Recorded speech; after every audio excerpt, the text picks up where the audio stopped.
Edwina, na aking unang nakilala noong panahon na nangangampanya pa ang aking ama. Si Mayor Edwina po, na dating fiscal team, ay mas matapang kay Andres Bonifacio. Hindi ko po makakalimutan yan. Mas matapang pa sa mga kandidatong lalaki noong panahon na nangangampanya ang aking ama. Muli, magandang umaga po sa inyong lahat.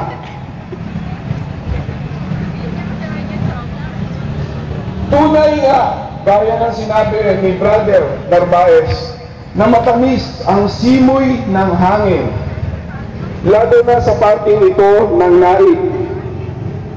Tunay na maligaya ang karamihan dahil sa nalalapit ng bagong taon.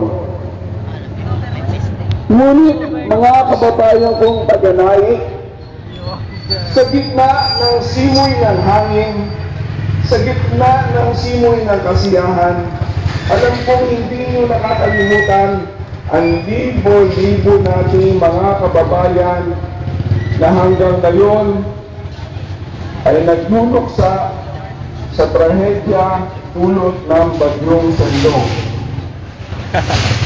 Ano kaya buhay pa sigat na si Rizal ngayon? Ano kaya ang mamumutawi sa kanyang labi ukol sa kalamidad na ating dinaranas? Dinaranas na yung dulot ng walang humpay na pang-aabuso ng kalikasan at kakasakiman ng ilang tao sa ating lipunan. Ano kaya ang sasabihin ni Gato Rizal sa bayan ng ating mahal na Pangulong Presidente Aquino at ng punong maestrado ng Korte Suprema?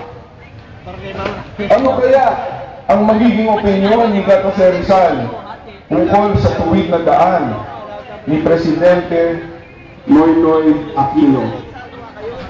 Ano kaya din ang bibig kasi ni Gato Rizal ukol sa away